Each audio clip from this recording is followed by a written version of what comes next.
Kaitlyn Armstrong has been found guilty of first-degree murder.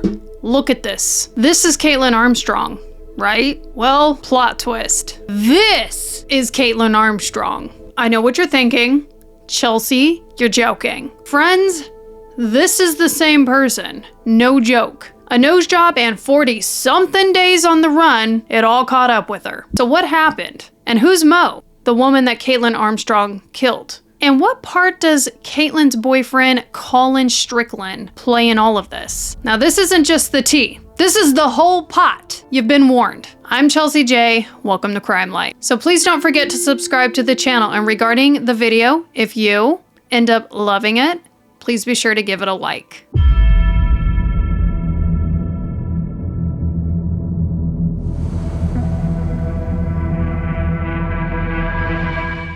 Now, in this story, before murder came yoga. Personally, something I could never master. Why? Because I'm chaos. I enjoy loud weightlifting, banging weights. Planet Fitness called people like me a lunker. They actually have an alarm called a lunk alarm for me. Let's fucking go. But if you're Kaitlyn, you do yoga. You're an instructor. You teach others the practices or discipline, all physical, mental, and spiritual. And so it's the craziest thing to think about how Kaitlyn can go from peace and tranquility to actually being on the run for murder. She did take her yoga mat though when she was on the run. That's a true story. Kaitlyn was born on November 21st of 1987 and grew up in Michigan. Known to be a yoga instructor and a licensed realtor, she met a man by the name of Colin Strickland, with whom she became romantically linked, and they moved in together in Austin, Texas. Now, as all relationships do, Colin and Kaitlyn had their ups and their downs. It's said that Colin and Kaitlyn were on the outs for a brief time in October of 2021. Now, they had been together for a few years, and so, it's kind of that growing pain era. Not quite the 7-year itch, but, you're looking at, 2 or 3 years together.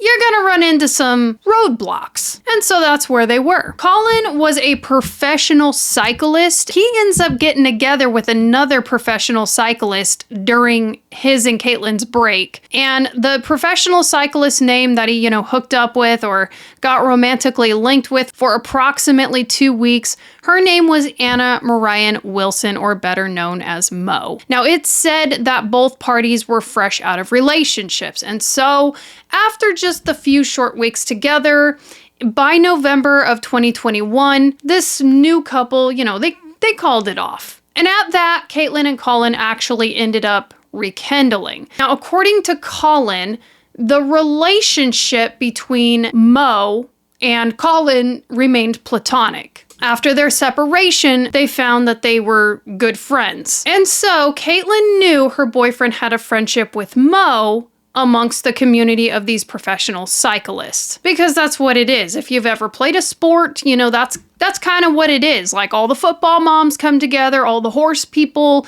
that their kids ride horses, they all link up. Well, it's the same with the professional cycling community. And so she didn't like it, but it was what it was. However, Kaitlyn could feel that, hey, there's something more going on to this friendship between Mo and her boyfriend, Colin. We have a problem here. Mo isn't the average frumpy friend that you might think your boyfriend could be interested in. Mo was a professional cyclist. And if you remember my introduction, I mentioned that I'm a little more of a thrill seeker when it comes to sports and fitness. Kind of the same energy going on here with Mo. Mo is one of the fastest athletes in the world. She was 25 years old. In alpine skiing, Mo actually rose to the level of the nationally ranked junior skier, placing third in 2013 in the U.S. Junior National Championship downhill event. Now, that's quite an accomplishment. Now, Mo actually ended up getting her Bachelor of Engineering after graduating school, and she shifted gears and continued to pursue her athletic dreams as an elite bike racer. After just 2 seasons of this, she rose to the top of both mountain and gravel racing in the nation, having earned numerous victories and podiums. A few weeks before her death, she had chosen to actually leave her job and become a full-time professional bike racer. Mo was a force to be reckoned with. So yeah, and it gets a little worse from there. Colin wasn't necessarily completely being honest with Kaitlyn, and it does kind of seem through the story that he was leading on Mo to be in a place of confusion as far as what they had and kind of what the future held for the both of them. All that to say, I'm kind of getting a glimpse on why Kaitlyn and Colin didn't work out that October. One's a liar and the other one is insanely jealous. Does he lie because she's jealous, or is she jealous because he lies? The lottery question. Either way, now you have a third party into it. It's a love triangle. Now Mo's involved. In January of 2022, Kaitlyn and Mo ended up coming head to head for the first time at one of the racing events. This is the first time that they ever saw each other in real time. After the event passed, Mo reached out to Colin and she mentioned, hey, that was a little uncomfortable at the event today, and she was questioning Colin's motives on staying friends. Colin responded to this message that he was so sorry that he had made her uncomfortable and that he realized that bringing Kaitlyn along wasn't the best idea. Meantime, Kaitlyn had been going through Colin's phone and actually attempting very heavily to block all contact between him and Mo. So Mo's now just kind of like this hidden gem in Colin's phone under an alias name, but better known to Kaitlyn as a major threat. So let's face it, Colin isn't making this very easy on anyone. Pick a side, bro. Well, at some point, as all secrets do, the cat comes out of the bag. Kaitlyn hadn't fully known about how far in things went between Colin and Mo when Kaitlyn separated from her boyfriend back in October. It comes out. She finds out there was intimacy. She finds out they were romantically linked, and she is pissed. And unfortunately, she was very honest. She told a friend how she was feeling. She implied that she wanted to kill Mo. And was this taken like a joke? Probably. Was it a joke? Hell no. Unbeknownst to Mo, her connection with Colin was becoming a pivotal point in this unfolding drama. So Colin and Mo, they did end up remaining friends. It was complicated because Kaitlyn was in the middle of it, blocking numbers, and, Colin's not being very honest, and she's being saved under an alias name, and, it's just a lot of drama. Well, on May 11th of 2022, Mo would die. Mo had been in Austin, Texas for a race. Hours before her death, Mo and Colin ended up going to the Deep Eddy pool for a swim, and then they attended dinner afterward. Colin ended up texting Kaitlyn that he dropped some flowers off at a friend's, and he's like,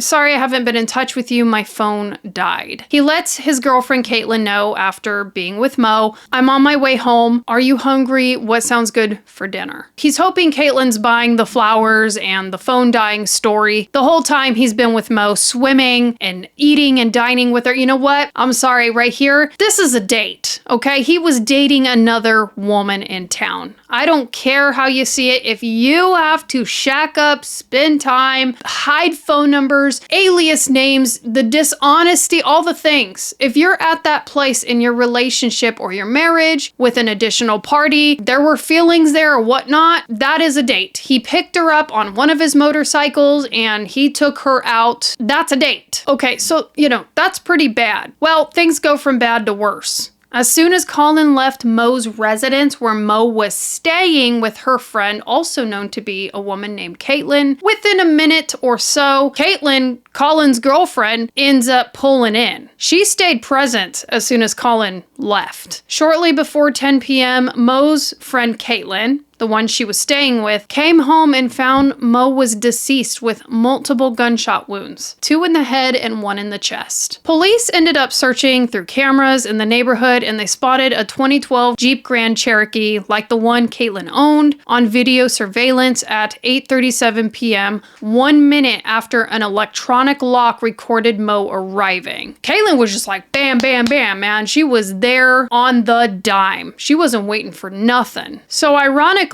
Kaitlyn was arrested on May 12th for a misdemeanor theft warrant. This kills me. You want to know what for? Okay, I'll tell you. 2018, Kaitlyn allegedly got $650 of Botox injected into her face. She goes to pay. She hands the medical spa place her card. She's like, oh shoot, you know what? I got my other card in the car. Gotta go. Be right back. And they're like, yeah, no problem. You look so pretty. Oh my God. She's like, I know, right? I love Botox. Be right back, sweetie. She leaves. She never comes back. $650 is a pain in the ass to put in your face. That's about what I put in my face. It's like paying a bill. It really sucks. Like, I didn't ask for these wrinkles, okay? But I've never gypped a Botox center, and I never will. I've learned my lessons valuably through this story. I don't know. Sorry. I had to get into it. It bothers me. Pay your damn bill. But she didn't. And so she ends up getting arrested. So, Kaitlyn gets questioned on this warrant, but unfortunately, she was released. The day of the interview on May 13th, what does Kaitlyn do? Man, she goes and she sells her Jeep to South Austin CarMax, and she sells it for $12,000. I just envision the CarMax people being like, you know what, ma'am? Kelly Blue Book says your Jeep is worth $16,000. She's like, I don't care. I'll take $12,000. You see, Kaitlyn had no time to lose. On May 14th, so begins the rat race. She deactivates all social media. So after she sold her Jeep to CarMax for the whopping $12,000 before boarding a Southwest flight to New York, where Kaitlyn's sister lives. On May 18th, Kaitlyn ends up taking a flight at 5:09 p.m. from Newark International Airport to San Jose, Costa Rica, with a ticket she actually purchased in her sister's name. By May 20th, U.S. Marshals release a poster identifying Kaitlyn as wanted after police asked for federal assistance in apprehending her. So this is actually Kaitlyn's incognito phase, or better known to be Ari. At least that's what she started identifying as. But not just by name. Buckle up, okay? When I said rat race, I wasn't playing. She stayed at Don John's, and she just joins people at the bar occasionally. And then, weeks into her stay, she traveled to San Jose, where she utilized another alias name by the name of Allison Page, and she spent more than $6,000 on facial plastic surgery to alter her appearance. I can't. She couldn't put out a buck for Botox, but she's gonna readjust her whole face. Oh, it's insane. And she never let go of the yoga card, okay? When she was on the run, I mentioned she had her yoga mat. She did yoga for a living when she was murdering somebody, and then now she's actually in Costa Rica trading board for work. She's doing yoga to stay at Don John's. It's like, if you're gonna change your ways, change your ways. Join CrossFit. This was actually, ironically, one of the things that got her caught. The fact that she just clung to the art of yoga. I don't know why, seeing as to how it's about peace and all those things that she's everything but. However, she still did. She just held on to the sport of yoga. It was said she had about $12,000, okay? I don't know if that went into the surgery and then what was left was what was left, but that's what the police had said, that she had around that amount. And if you think about it, if your identity is changing, she's out there and she doesn't have any proper documentation to be who she says she is. And so it would make sense that she would be trading board for work, that way she can survive and lay very low. Police called this almost the perfect getaway. But again, to her demise, clinging on to yoga and utilizing that, what she was good at in her past life, to be good as Ari or Allison or whatever in the new life, that's what did it. One of the U.S. Marshals actually ended up testifying that he did not recognize her at first. She was sitting at a table in the patio. He walked up, he got a little closer. He had to get close enough and really study her to realize, oh, this is my girl. But he didn't have that pegged in the beginning at all. She did change a lot. She was frumpy, got her nose smaller, the whole 9 yards. She didn't look like the old her. But after they questioned the staff at Don John's, they found out that Ari or Allison or whatever, Kaitlyn, her name's Kaitlyn, that she was doing the yoga stuff. So they sort of knew how to home in on her. They had a plan. It also didn't help that she had a bandage on her nose and her lips appeared to be swollen. Maybe she got a lip job. And, you know, Don John's, they mentioned that when she had been checking in with the staff that she had some, like, you know, body fluids coming out of her nose, and it was apparent that she had gotten work done. You know, her hair was a little lighter, and yet they caught her. So Kaitlyn gets transported to the local jail and then extradited back to Texas to face prosecution. And then I'm just gonna slip this in that, you know, it's said that Kaitlyn ended up meeting someone, or in other words, known to be Ari. She meets this guy, and, you know, she started kind of seeing someone for the short time that she was released and starting her new identity. Check this out. Ari was a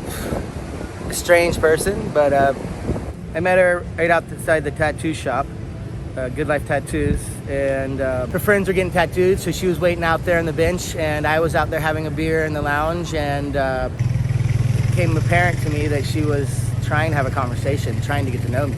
So then I started talking to her more and more, and then we ended up sharing numbers, and we're gonna hang out later, and we ended up hanging out a bunch of times later.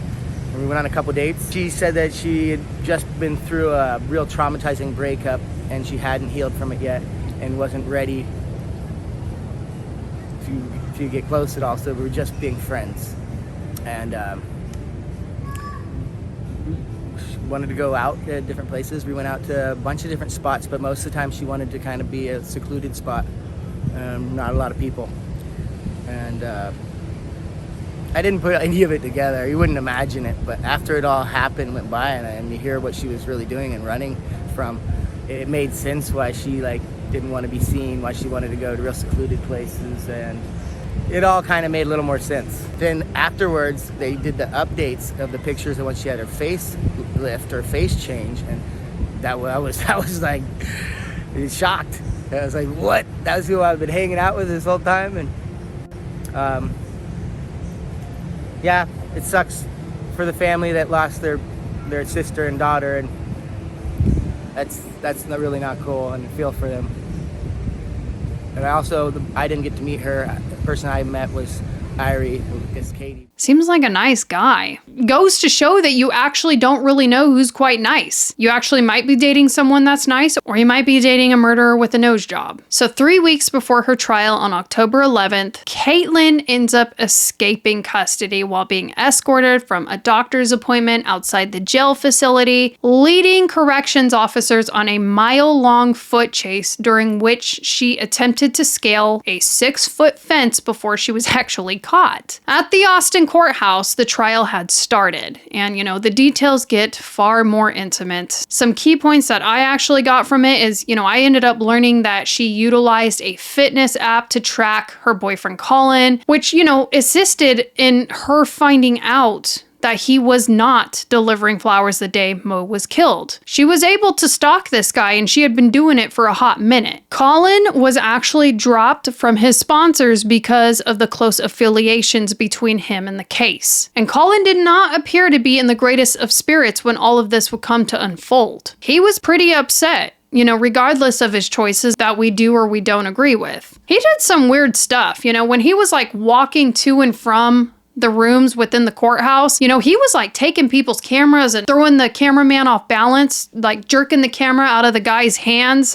He stepped on someone's foot. He really was lashing a lot. This was essentially a man describing how his girlfriend was kind of obsessive. He described the relationship as being very tumultuous. It said that when Colin testified, he kept his head down. And that has to be a really weird situation to be in. You know, looking at your ex-girlfriend sitting across the room, barely unrecognizable because she took a bunch of money and went off and got her face redone. Not only that, but the way that this all worked out, you know, Kaitlyn was by his side most of the time when he got notified about Mo. She was like watching movies with him and acted completely normal. So, you know, he got affected too. He was a victim of circumstance as well. Even if I don't like the way he did things, everybody's responsible for their own actions. And, you know, what Kaitlyn did was definitely unjustified. Also, we learned that Kaitlyn had become very antagonistic due to some previous trust issues that she had experienced with Colin in the past on the topic of women. It just seems like she was boiling over by the time the thing with Mo had come along. The thing that really affected me was listening to Mo's friend Kaitlyn talk very openly about finding her friend deceased. I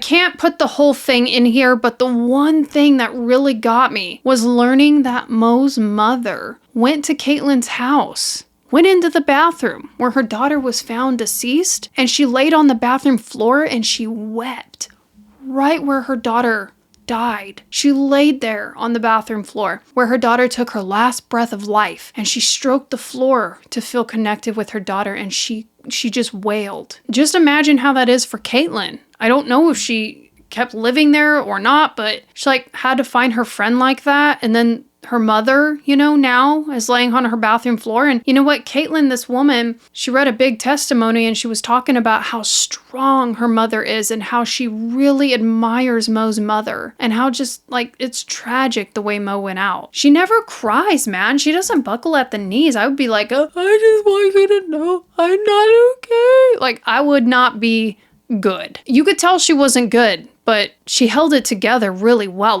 Getting the message across to the jury was her top priority. It wasn't about herself. It wasn't about how sad this was for her. It was about getting Mo's story across. The one friend that saw her found her in that condition and is now picking up her own life for the tragic ending. And she says that to Kaitlyn. She says, you caused this pain. And that alone is very powerful. On November 16th, 2 hours after the jury began deliberating, Kaitlyn was found guilty of murder in the death of Mo. 90 years in prison with a fleeting hopes of parole in 30 years. I don't know what's wrong with this woman, but here's my hope. I really hope Kaitlyn has to wake up every day to her new face, and I hope she grieves the 40-something days that she went missing on the run. I hope she has to live with that every time she looks in the mirror and she sees Allison or Ari or whoever she was trying to be out there. I hope she sees the Jeep she had to sell, the life she gave up, the no she changed, and I hope she remembers every day through her new face. Every time she washes her face, she does her hair, she brushes her teeth, she's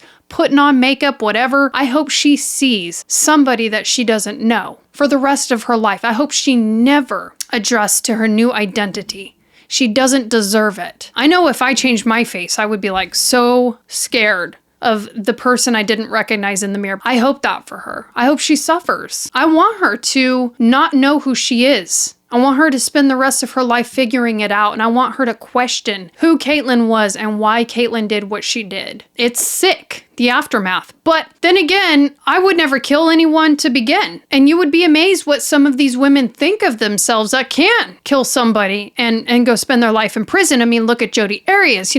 She thinks she's a queen in orange. She sits there, puffing her lips and combing her hair and asking if she looks good before she gets on camera to talk about murdering her victim, Travis. I don't know what goes through the mind of a murderer, especially one that would go to great lengths like this. This is disgusting. So this was Kaitlyn's crazy dramatic events, but this was actually the story of Mo. This was Mo's life. So rest in peace to Mo. She sounded like a stellar woman that got caught up in the wrong game due to some misunderstandings, some crappy communication for a man, and a really not sane woman on the other side of all of that. Thank you so much for tuning in. I appreciate it, and I will be seeing you next week for another case. I'm Chelsea J. Crime Light out. This is my